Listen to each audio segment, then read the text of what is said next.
Goin August ni som pathum ni a ni lai thok tan ni ni hei tuna hian singsi patangin KM sorry borbel mai thei kan omna hi siatang ne na king car ni a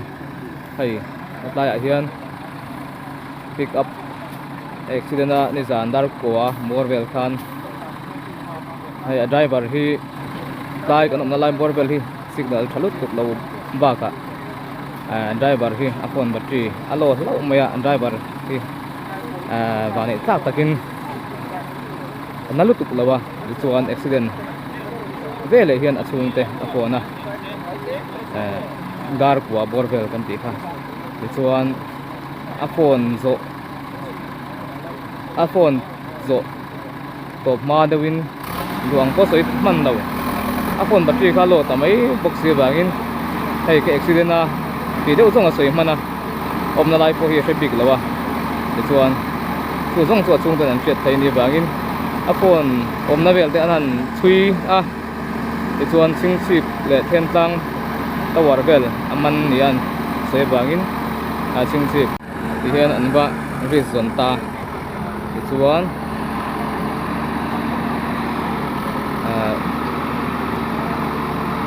Zingdar wallet an ve borbel akhan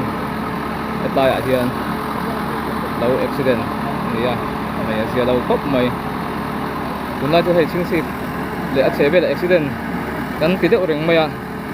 asia lo khop maya mani lak ko khan chingsi pachunga bike le truck in su abagin bike driver in nunna chan to boka mara chu hei nunna chan zogin an om lo tawa le lama chuan driver po va nei khop mai eta mi driver zemam bok middle school veng mi ani so electric bungrua phur lung le a da to ni ya then so ran phulet le ani motor kan en sum lo ka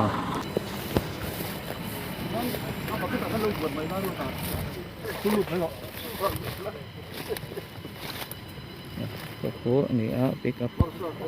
lum thalo hai kong thang mai te ni so kong JCB nuk chok don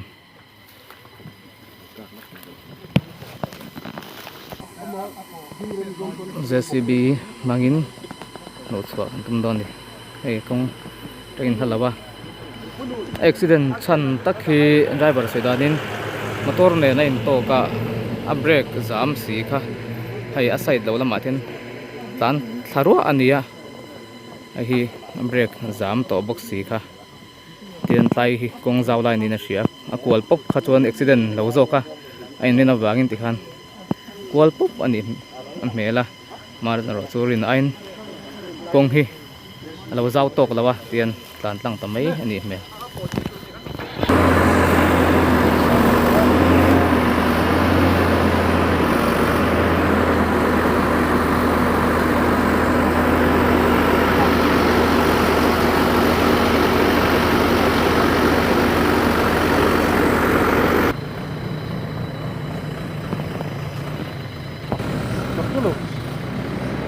Don sina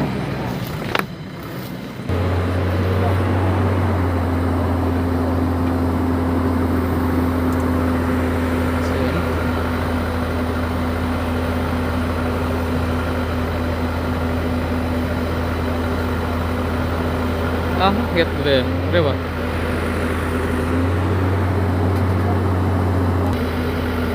cầu rừng cầu chết đã mason dễ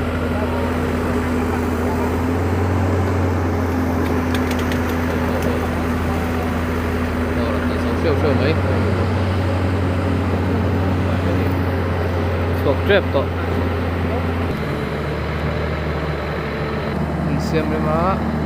không bằng